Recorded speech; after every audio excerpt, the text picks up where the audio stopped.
and Dimene.com. And as always, I'm joined by the Oracle of Odds, the Chauvin one, Joshua Chauvin. How are you today, Joshua? I'm good, brother. I had to adjust my shirt. I was showing off a little bit too much chest there, but I'm good. Great card last week. We got just about everything right, and now we have what do you even call them now? Because they're not pay-per-views anymore, but we have a title fight. Paramount Views, Paramount views. Paraviews, whatever. It's Paramount's world. We're just living in it. Yeah. Yeah, so you did quite well. I mean, I am not the guy that's betting. I might periodically throw $10 on something just for the fun of it. That's not, my game. But you did pretty well last week. Yeah, I think we did well. Give yourself credit too. We were on pretty much all the favorites except Bobby Green. I think you were even more confident than I was that massive underdog Bobby Green not Might have only a had not only had a shot but had a really good shot, and he just dominated and dominated as like a plus 380 underdog, and then all the other big favorites pretty much rolled. So that's pretty much what we said would happen. Yeah. Well, I'm not going to break my arm patting myself on the back because catastrophic weeks may arrive. So it's best to just try and be humble the whole way through this. Correct? Yeah, were you impressed? Obviously, not a ton of, I guess, household name fights. We had the pay per view with Moreno and Kavanaugh. I know that I said I really liked Fight Goes to decision, and I also like Kavanaugh to get the upset. And then out of all the fights, did anything stand out to you? I mean, that Hernandez kid is pretty good, and I'll have to look up top to bottom on the card. But there's some decent Latino prospects. I thought it was a good card, and nobody Yeah. No. died in Mexico City, so that's a plus. Yeah. Very good. Actually, very good card. And I just look. I'm actually happy for Bobby Green. You know, I think that that's a great thing. For a guy that's had the ups and downs to resurrect himself over and over and over on matchups like that when he's not the favorite. I like rooting for the underdog, right? As a coach, how do you feel about a guy who fights with his hands at his waist? That would probably drive you a little bit crazy. I remember you Depend. talking to me. One of the things that you said they'll never forget is that you said the reason you keep your hands right up here, elbows in. You said a blade of grass will move a speeding bullet. So you talked about how important it is. I mean, he Well, it fights just with his comes hands down at to his waist. experience level, things like that. I'll give you an example, and then we'll move on to the news. There was one day at the gym when Rob Lawler was sparring, and this isn't to disparage Tim Sylvia, but Robbie did not like being told what to do. That's just the way it was. If you knew how to coach him, which I started to learn, you didn't tell him what to do. You asked him what he needed to work on. Where were his weak points, and he would suggest, and he would be correct, and he would be honest, and that's what we would work on, right? So Rob was very self-aware of his own fighting knowledge and IQ. So, nonetheless, Tim yelled at him during sparring and said, literally screamed at him, "Robbie, get your hands up." Robbie looked over at him, dropped his hands down to his waist, and sparred the rest of the round with his hands at his waist. And the very next round, Rob was sparring, and Tim yelled at him again. And Rob did it again. And I looked at Tim and I said, "Tim, at what point do you learn not to tell him what to do?" Yeah, it doesn't work. Like, just shut up and I'll worry about the coaching and you go do your thing. So, but again, not to disparage Tim, Tim was trying to, help him, whatever. Anyway, on another note, let's go into news a little bit. Tom Aspinall, which I was surprised by this. I think everybody was to a certain extent. Signed with Matchroom, Eddie Hearn's organization. That's quite a development, isn't it? I'm not sure. I think maybe you may have more of an opinion on it than I do. For me, it generally makes sense. Aspinall is British, and Eddie Hearn represents most of the British talent, more so on the boxing side. He reps Anthony Joshua, he reps Tyson Fury, and so you bring Aspinall into the equation. Now, what is Aspinall doing? He took a very bad eye poke that apparently damaged both his eyes, and he has been on ice since that happened there in October.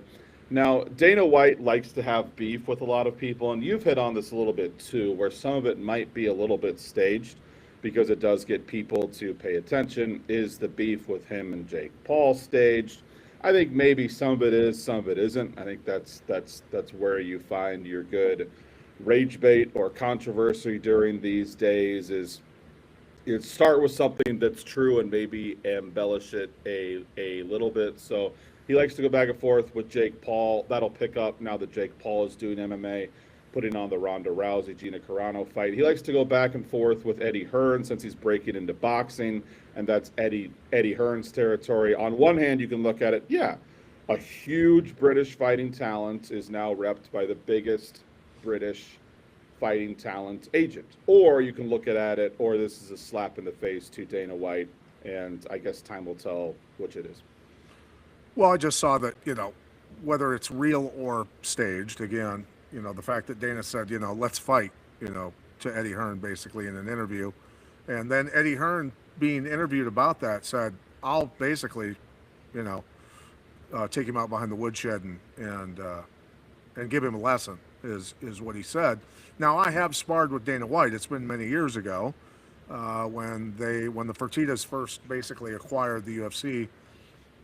Dana asked me to come into what was then the kind of the training facility, UFC offices, things like that, and they had a boxing ring set up, and we sparred for 3 rounds.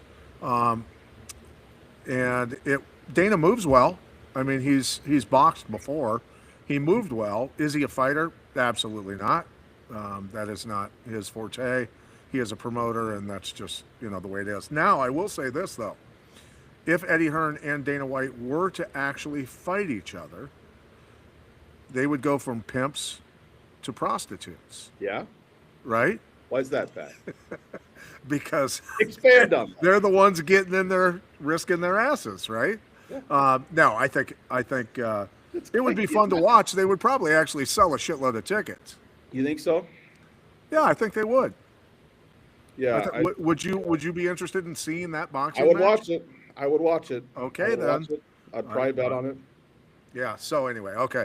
Moving on, UFC, White says that the White House card is finalized, going to make announcements soon. Who do you speculate is on it? What would you say?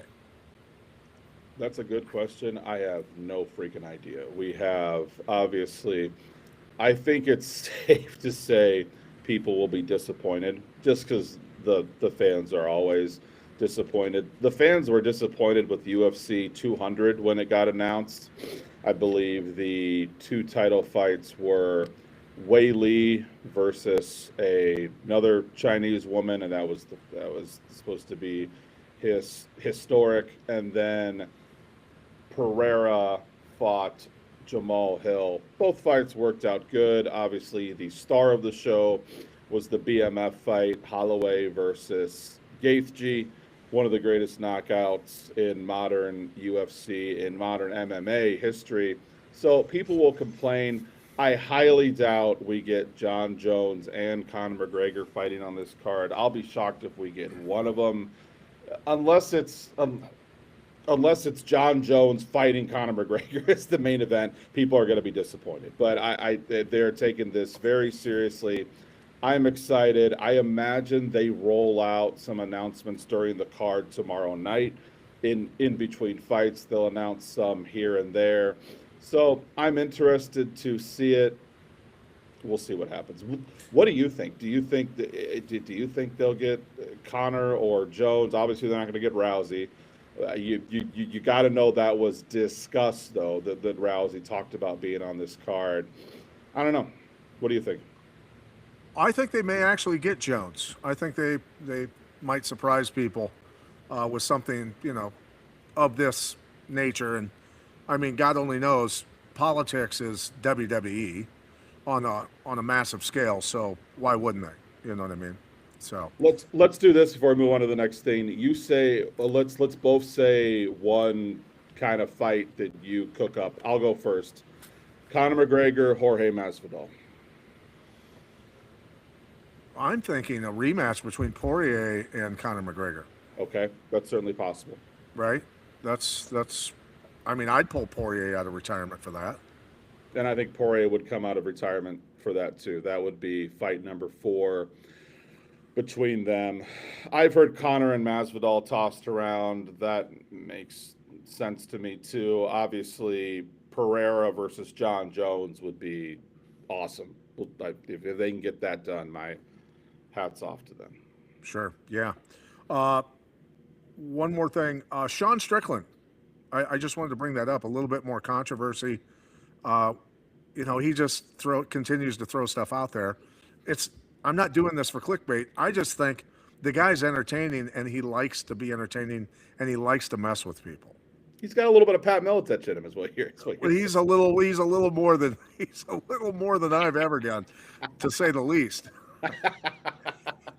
Yeah, boy takes it to the extreme. Which, hey, look, I appreciate free speech. We have to have free speech across the board. Doesn't matter if it offends you or not, and that's just the way. That's the way I've always thought. So.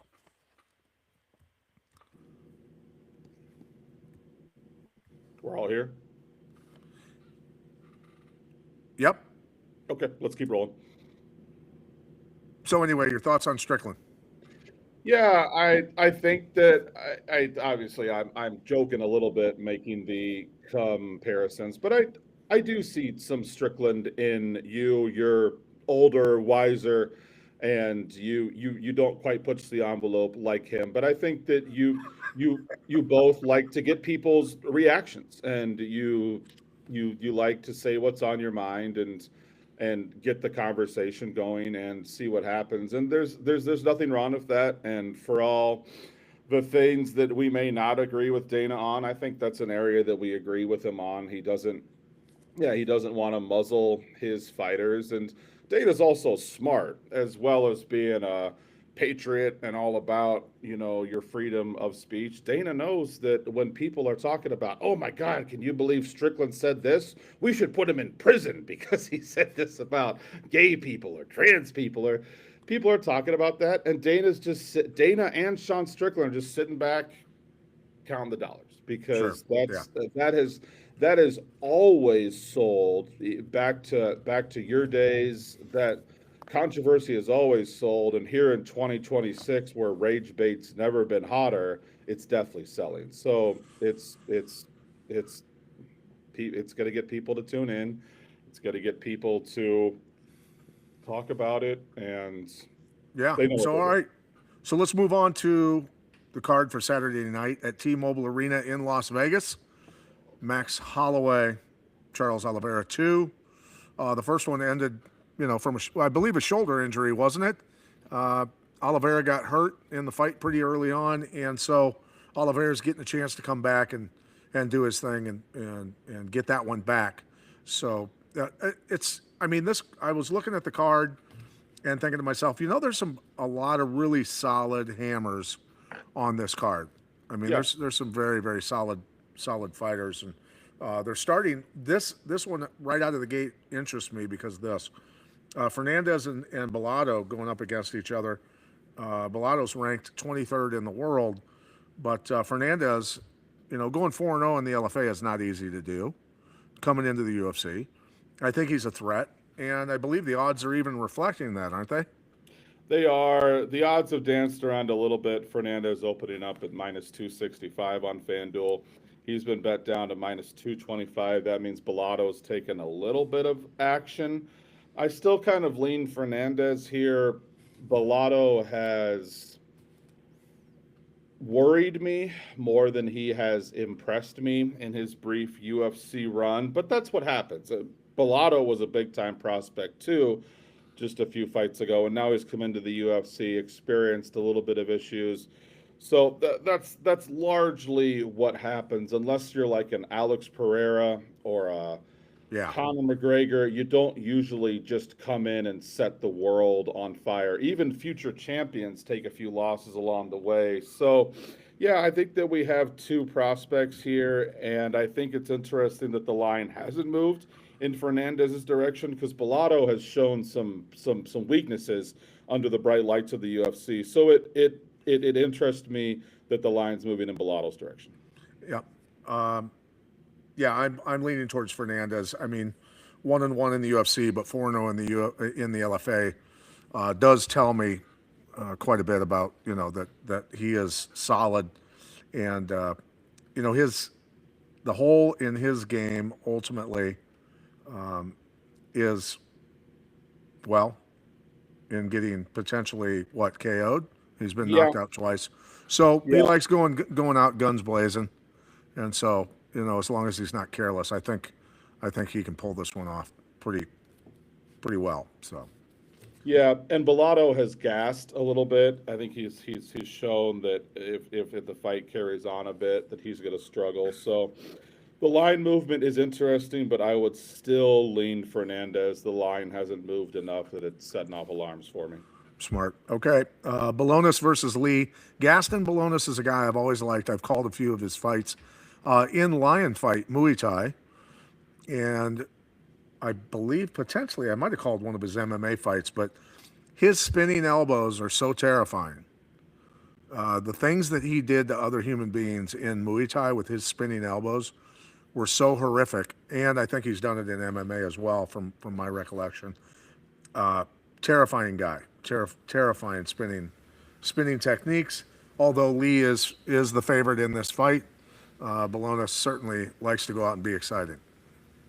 Yeah, I remember we had back in the old days of MMA mobsters in Holstein's apartment. We had a Gaston fight, and I treated you to a song. No one's slick as Gaston. No one's quick as Gaston. No one's neck is incredibly thick as Gaston's. So you like the song better than you did 3 years ago. I think I got a look of death when I said that a few years ago. But we have, I don't know. I always think about Beauty and the Beast. Talking about Gaston, the fighter, Jion Lee has seen some positive line movement on Caesars, especially going from -260 to -360. I'm not sure if that's warranted. Obviously, that's going to make Lee my pick. But I'm with you. I think that Gaston is a decent fighter. He comes out of that European machine, Cage Warriors veteran, I believe. But this is all Lee. John Yoon Lean -290 to -340 on FanDuel. Lee is fast, as most Asian fighters are, and I think that speed, especially with his striking, obviously, will be enough to win this fight. Lee's going to be my pick. And Bologna, here's the where I see it going. To be honest with you, is Bologna has a hole in his ground game. He's a striker. He's a Muay Thai guy. Yes, he's added grappling, but that's not his gym specialty, or was not for a lot of years anyway. Lee is a guy that's unbeaten in the submission department. Has not lost by submission, has 3 of his own. I think Bolonis could find himself in trouble on the ground and getting finished by Lee. So we agree, I think, on who's probably likely going to win this fight.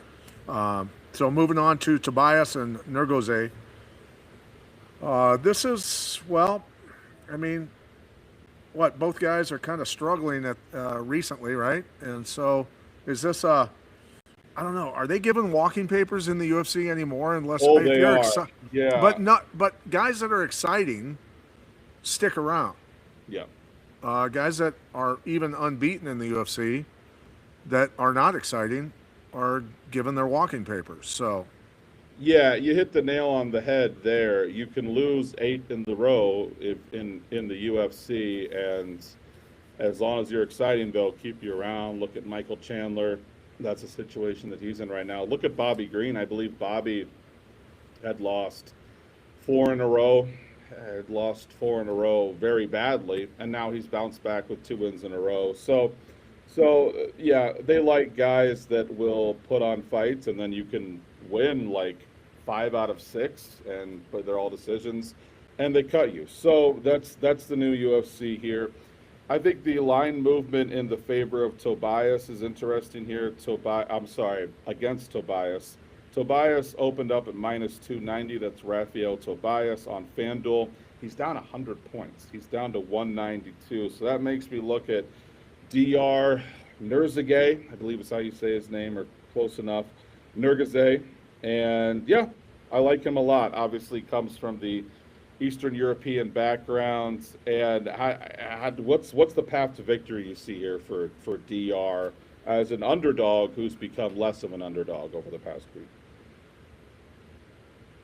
I don't necessarily agree that the line movement with that. I think more than likely Tobias, if there's going to be a finish, it's Tobias by submission. Okay. To be honest with you, Tobias I is love that. pretty solid on the ground. So I love that. Yeah, line movement is a great predictor, but it isn't an exact science. I would say maybe about 80% of the time heavy line movement is correct. Sometimes it just isn't. So, okay, we're going to disagree. I like that. I have the DR side. You're still hanging with Tobias as the favorite. Yes, sir. Yes, sir. Okay. I like it. Jesus Aguilar, and help me with the name. Sumudir G. There are some difficult names on this card. Sumudir Sumaderji. Sumaderji. That's what I was. Yes, that's what I was trying to throw out of my mouth. Yes, Sumaderji versus Aguilar. That is his first name and last name. Sumaderji. Do you Sumaderji take? I can only imagine that one. So, but will I be taking your last name or your first name, Sumaderji? Right. Sumaderji is favored in this one. The guy's 13-0 in the TKO area. I mean, the guy's a striker and pretty decent on the ground. I mean, he's not great. He's lost by submission several times, to say the least. I don't want to disparage him too bad, but I think it's a matchup of, really, honestly, where's this fight going to end up and who's going to win is kind of how this goes down. Sumaderji wins it standing up and loses it on the ground. Yeah, I think the thing with Sumuderji when he came into the UFC was Asians are primarily known for their striking. Obviously, you go back thousands of years to their history of combat sports. Not exactly a country or an area, a continent that's known for its wrestling. And Sumuderji comes in, it's like, oh, the guy can strike, he can absolutely thump. He's got that karate, all that you would expect him to have, and he can wrestle. Well, he can wrestle, but it seems like every time he takes the fight to the ground, he gets submitted. So maybe he shouldn't be wrestling. Yeah. So, yeah, that's interesting to me. He still is a solid guy, especially for he's both guys have many fights in the UFC. And the line movement's not really doing much, Pat. I think people are kind of afraid to bet this fight. You got Sumuderji opening up at minus 240. He's minus 230 now. Both guys are better than average, and I think it'll be a close fight, and I don't really love betting it, period. Let's see what fight goes to decision is. If anything, I'm kind of liking fight goes to decision at minus 150. If you gave me $100 and told me I had to bet it on this fight, that's where my bet would be going. Fight goes to decision. Okay. Yeah, so standing or on the ground, we know where the likelihood is if somebody's gonna win by finish, though. So moving on to Tumen Denbaral versus Durden. We've got a guy that's 1-1 versus a guy that's 6-7 in the UFC. One guy's got a lot of experience under the lights, under the pressure. The other one's got a couple of fights under those hot lights of the UFC. What are your thoughts on this one? Yeah, Durden is the definition of kind of like a gatekeeper fighter. He's, like you said, about 500 in the UFC. He's tough though, man, and he's got, I'd say, above average striking. Definitely has above average wrestling. And once again, we have a close fight here where the line movement reflects that. Tumen Denbaral opened up at minus 155. He's minus 152 on FanDuel now. 165 to 133, right back to 165 on Caesars. So people are betting both sides of this fight. We call this two-way action. There's money coming in on both ends. That's why you haven't seen much separation on the line movement. I'm going to ask for your pick because I'm honestly pretty pretty torn on this fight. Well, I mean, Durden's had a tougher road, obviously, because he's been in the UFC longer. He's fought against much tougher opponents. He's not the favorite. I think, based on some of the statistics, Tumen Dembaral's got, an easier road. Those numbers can be attributed to an easier road. It's not something I would even want to bet on if I was a betting guy necessarily. Yeah. But I mean, the guy that's the underdog right now has easily his chance to win this fight. Certainly. Yeah, I would agree. Durden does well when the fight gets a little bit sloppy, gets a little bit greasy. He can move from his striking to his wrestling. This is a greasy fight. Yeah, I'm with you on that. Let's move on to the next fight because this may be one that you don't have to bet every fight, and this may be one that I think it's so razor close that not super confident. So Tercios versus Montez, correct? Yes. Is what we've got up next. Montez versus Tercios. Montez unranked against the number 68 guy, which doesn't really mean a whole lot to me. But neither guy's had terribly difficult schedules, so to speak. Looking at the quality of opponents and not disparaging their opponents, it's just hasn't been horribly difficult for either one of them. I think Montez has certainly the edge on the ground. He's a pretty solid guy on the ground, and I think the numbers. What's he favored at right now? Last I looked, he was like minus 200, somewhere around there. Montez has dipped slightly to minus 190, but essentially the same. Okay. So your money would be on Montez. What are you thinking? Money's on Montez. It's more of a fade on Tercios. Tercios is a frustrating guy. He's often more concerned with putting on a show for the wrong reasons. I guess he'll be looking kind of good mid-fight, and then he'll pick up imaginary sand and throw it in his opponent's face or something, and it's like, what are we doing? That's a fine line, is showboating. We saw one of the greatest showboaters I think ever in the UFC last week in Bobby Green. Bobby Green knows how to make the showboating work for him. But Tercios, not so much. And Tercios tends to lose these close fights, which makes me think that fight goes to decision at minus 120 would maybe be the best bet from this fight. But I think Tercios probably loses a close decision, which is what he's largely done in the UFC. And Tercios may be walking after this. We'll see. Okay. All right. So next fight, Johnson versus Brundage. Big spread between these two. Do you think those numbers are justified, considering not horribly difficult schedules for either guy? To be both guys, I put a meh in their quality of opponents after looking at them, but massive difference there.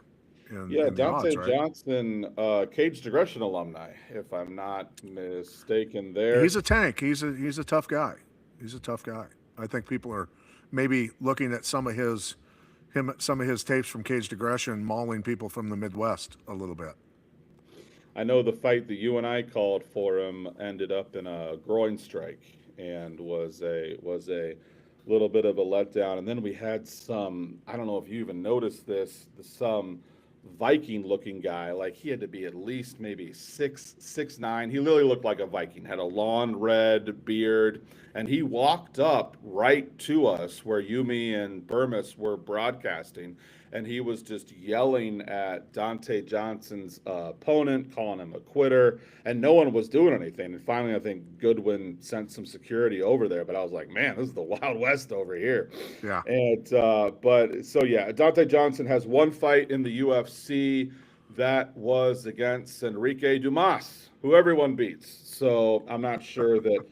I Yeah. honestly, I think Johnson may be a little bit too high of a price coming in here. Opened up at minus 620. He's minus 800. Brundage is decent, man. Brundage is very similar to Cody Durden, and that he's kind of a gatekeeper role. Man, this minus 900 price tag scares me a lot for Dante Johnson, because it wasn't like he just ran over Enrique Dumas. He actually just kind of Dumas laid on him for a good bit of that first round, and then Dante Johnson just kind of sunk in a choke out of nowhere, and it's like, okay, I guess he wins. So, yeah, this line is a little bit nuts to me, Pat Militech. I mean, you gotta pick Johnson, especially he's gone from minus 650 to minus 900 on Caesars, but just from what I know about these guys' portfolio here, kind of disrespectful to Cody Brundage. What do you think? A little bit of disrespect considering Brundage is, ranked 5 positions higher in world rankings, things like that. I might light a fire under Brundage. I think Johnson is overall a better athlete and certainly a better prospect at this point, considering, he's got the look, he's athletic, he's, he's solid, he's unbeaten. So he's certainly, the sky's the limit with him. But at the same time, likelihood of it going the distance. I mean, do you really think it goes the distance? No, I don't think Johnson's really ever gone the distance. No, not at all. And Brundage will abide that. Brundage, I think he kind of goes where the fight takes him, and where he'll strike if you want to strike, he'll wrestle if you want to wrestle. If you want to get in a gunfight, he'll get in a gunfight. If you want kind of a more slow, boring fight, he kind of. And I want to ask you what you think about that. Obviously, Bruce Lee's famous saying was be water, my friend." Anderson Silva kind of took over that moniker. And as a coach, as a UFC Hall of Fame athlete, what do you think about that? What is it? Is it just a case by case basis? Would you rather be water, adjust to the fight, be whatever you need to be, or would you be, I'm coming in there with a game plan and we're going to do things my way? Well, you have to, if there's going to be a dance, you want to be the one leading the dance, right? That's just the way it is. And you have to be able to adjust no matter what. I mean, if you Yeah. get an athlete in front of you that looks totally different than what you've studied on film in terms of they move faster than you thought they did or differently or whatever that is, they're stronger than you thought they were, weaker, whatever those things are, you're going to feel, pretty quickly, what tiger you've grabbed a hold of, you know what I mean? And that's kind of how you have to adjust. And that's the reality of it. I mean, I've fought people that I didn't think were strong at all, and when I put my hands on them, I went, "Ooh, that's not the case. They're very strong, and I need to adjust." Right. So then you go, "I'm probably not going to finish this guy quick. I'm going to have to wear him down. I'm going to have to outsmart him, whatever those things are." Right. So yeah, making adjustments is very wise. So anyway, Johnson is our pick in that one. Let's move on to Cody Garbrandt and Flip Long that, Zhao. Lee. That was great nuggets of wisdom from Pat Militech there. So that was great. What's the next fight, Pat? Garbrandt against Long Ji, Long Zhao. Zhao, I believe. Yeah. Zhao. Garbrandt's frustrating, man. In my younger days, when I was not betting so much, I was mostly doing fantasy sports for MMA, which is crazy to think about. There, 7, 8 years ago, I loved Cody Garbrandt. He came in and against Dominic Cruz in a fight where not a lot of people are giving him a shot, just put on a masterclass. And this is the next big thing. They were planning big things for him, and his road has been up and down, I think is a nice way to say it here. And his issue was always he gets into too many firefights and doesn't have the chin to sustain firefights. And then he kind of fixed that. He became somewhat of a more disciplined fighter, and okay, this is going good. And then all of a sudden, he can't stop takedowns. He was very good wrestling pedigree, and then it comes out, oh, he's got vertigo. So every time that you take him down, he loses his mind on the ground. And as long as he's standing up, then he can think. But on the ground, he gets dizzy and nauseous. And I'm like, what the heck? So that's kind of been the thing with Cody. He won the first round against Leone Barcelos, and then kind of tired out. Won the first round against Davison Figueiredo, and then tired out. And then the kind of lower level guys in the UFC, he will knock out pretty easily. I think that's Cody Garbrandt right now. So, man, the plus 124 is tempting with Cody. Long Zhao opened up at minus 162. Now he's minus 152. Give me a fun bet on Cody Garbrandt here, but I don't have like a lock here by any means. Okay, that's interesting. From your perspective, I've got, in my humble opinion, Long Zhao potentially pulls off a submission here, second round. Well, I think he might submission get would it be the done. way to go because, yeah, I don't, and man, maybe he got that figured out, but I know that a couple years ago it was, which I don't, does that, from your experience, have you heard of anything like that before where a guy's fine standing, but as soon as it hits the mat, he gets vertigo all of a sudden, or does that seem maybe a Well, little I bit mean, that can be attributed to the wars that he's been in, getting hit too much, or crystals hit way being too much? Hit way too crystals being out of position in inner ears. There's a lot of stuff that goes into that, so you never know. But yeah, vertigo when you get taken down, there's something going on. Maybe, well, maybe you take up kickboxing and boxing, and go away from. But if he's got it figured out, he's got it figured out. I wouldn't think that they would medically pass a guy that gets hope vertigo not. when he's on the ground. So anyway, all right, going on to Ferreira and Rodriguez, number 13 versus number 24 in the world. Rodriguez a little bit the favorite here. What are your thoughts? Yeah, Ferreira is one of those guys who looks really good in the first round and then kind of drops off a bit of a proverbial cliff. Rodriguez not super known for his gas tank either. So if you're looking for a fight doesn't go to decision, it's probably going to be a massive number. Where are you? Yep, fight doesn't go to decision is minus 460, and I think that that's pretty fair here. Rodriguez opened up at minus 215. He has steadily dropped. He's down to minus 180, minus 170 on Caesars Sportsbook. I'm going to lean with Ferreira here. I think this fight is a complete toss-up. If I was a sportsbook, I would have both guys at like minus 110. So if you're telling me I can get plus money on Bruno Ferreira, sure. I think some guy's going to get knocked out, probably in the first round and a half, and I think it could just as easily be RoboCop as it could be Ferreira. So if you're telling me I would make more money betting on Ferreira, and I think it's a 50-50 fight, give me Bruno Ferreira at plus 143. I think that's wise. The likelihood when you look at their KO submission, likelihood in their fights, they're looking for finishes. They're definitely looking for finishes. So, fight not going the distance might be the right way to go. And you calling it a toss-up, I don't doubt you there, brother. I don't doubt you there. I will lean a little bit towards Rodriguez, just a little bit. So anyway, moving on to Dober and Johnson. Interesting matchup here again with these guys. Tons of experience, very high quality of opponents over their careers. I mean, these guys are war horses, have been through the ringer, and so this is it's a fun matchup. It's a very fun matchup, and it's two aging veterans in a smaller weight division who have both seen better days. It's safe to say that both Dober and Johnson are on the downside of their careers, but nobody's told them, Pat, because they still fight just as crazy as they always do. I can respect that. You sometimes see fighters like an Andrei Arlovsky or something, completely change their whole entire fighting style to add some years to their career. Not After so much. numerous bouts with cancer, in Arlovsky's case, Yeah, yeah, amazing story.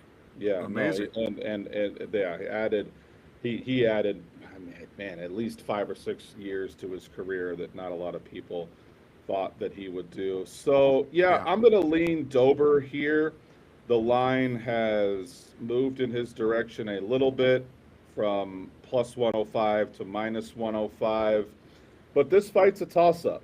So I think that both guys are going to come out looking to put the other guy down, and their dance partner will oblige them. I think we're looking at a possible fight of the night here. Give me so out of a 5-star system, I would say Dober might be a 2-star bet. I like Dober a decent amount here, but far from a lot.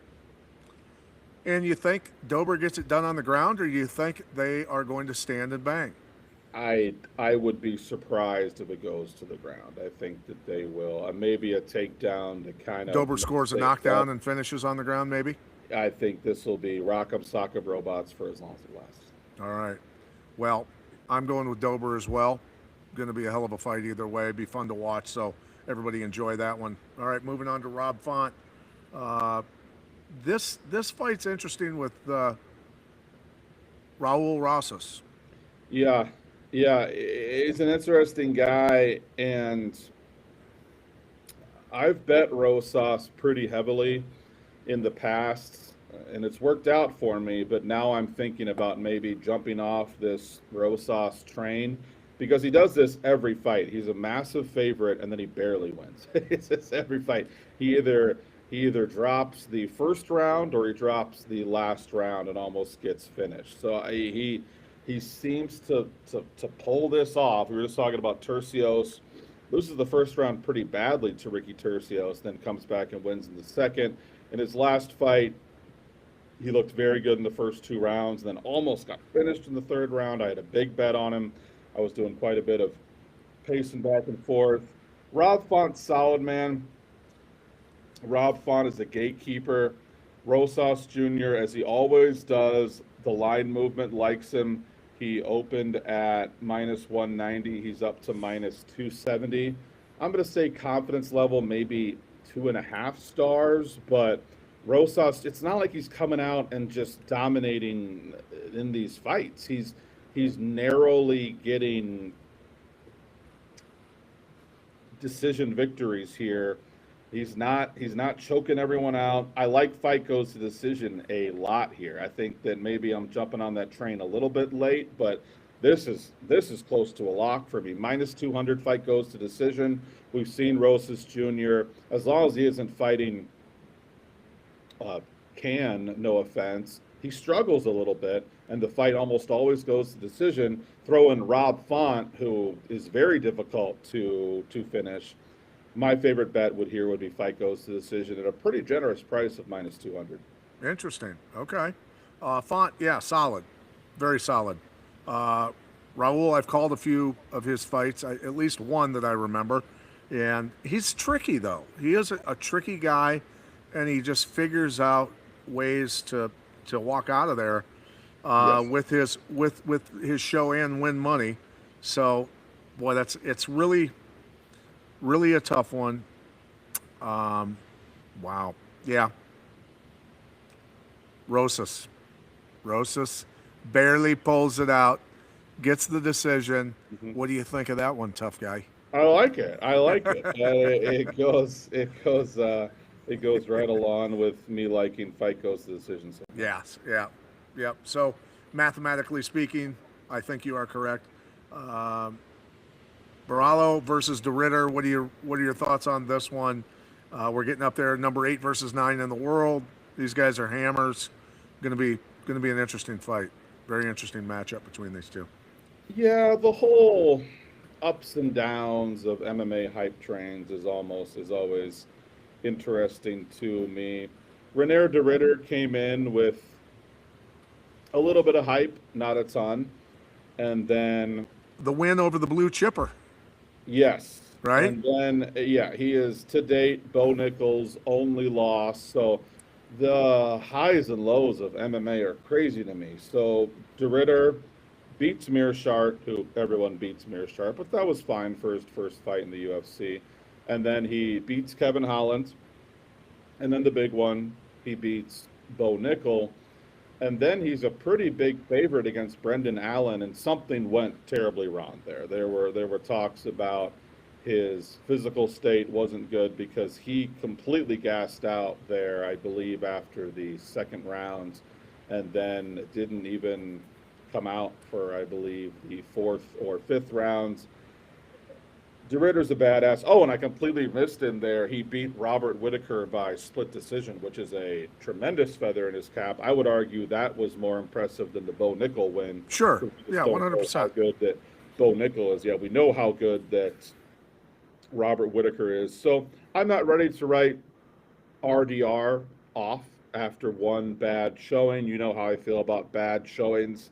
That almost means that, well, his next fight will be that much better because he wants to get that bad taste out of his mouth. He's taking this more seriously. So I don't know, man. This is another fight goes to decision that I'm liking a decent amount. Fight goes is minus 140.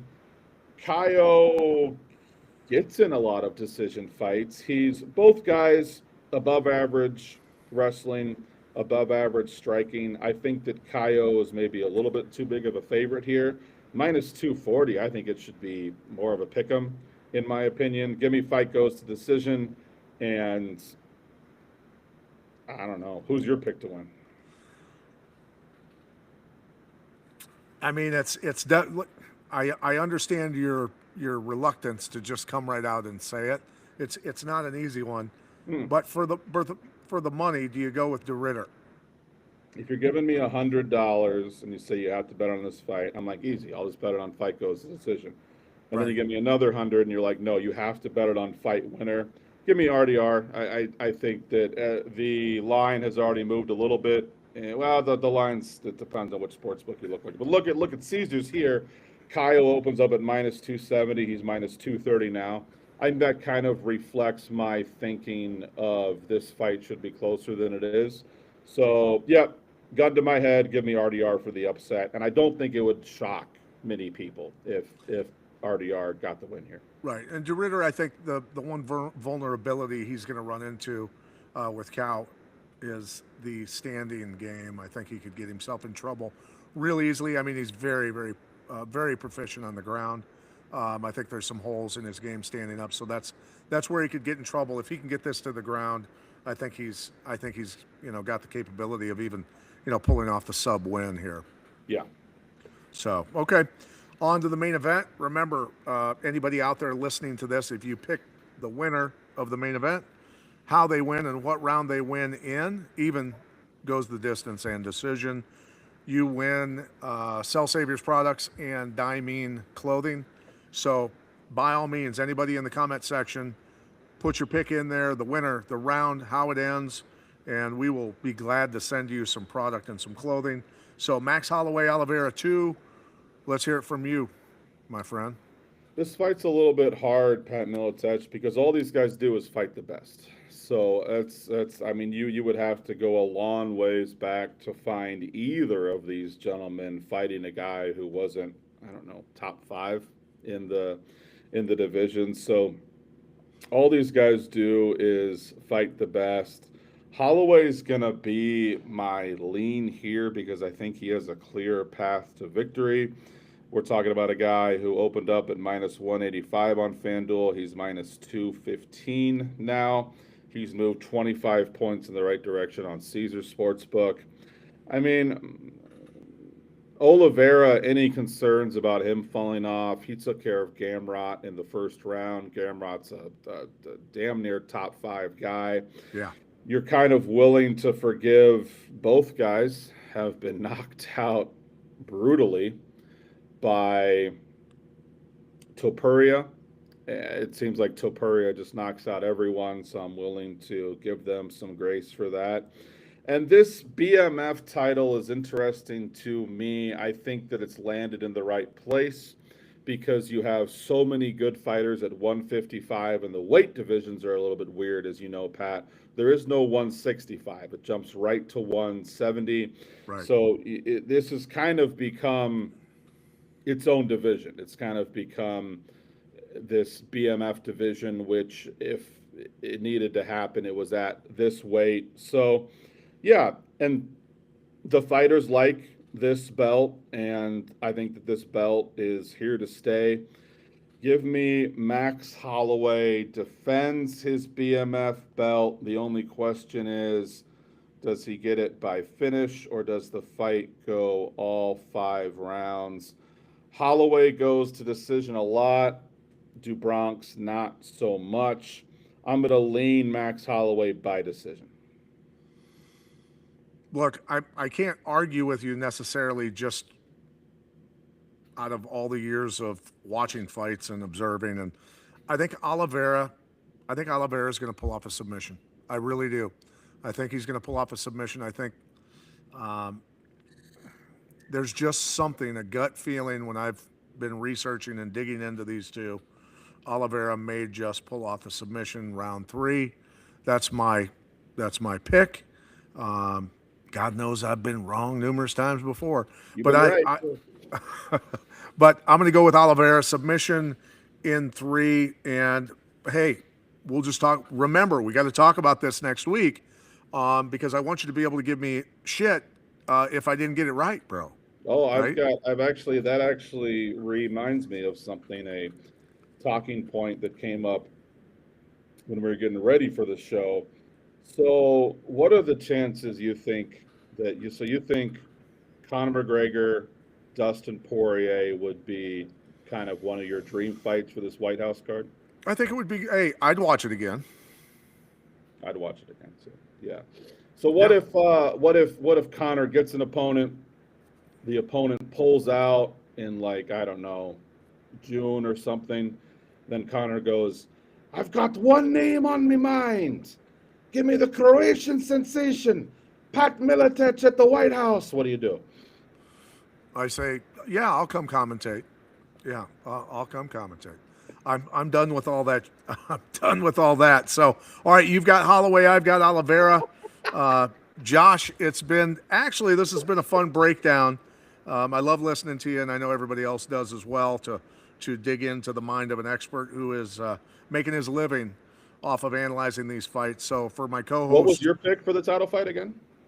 Oh, Oliveira. Oliveira, submission round? 3. Third Oliveira. Round? What's it? Yeah. Just.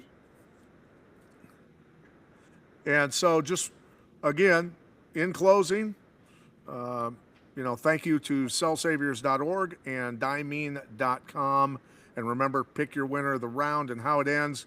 We'll send you free stuff. Everybody out there listening, thank you for listening.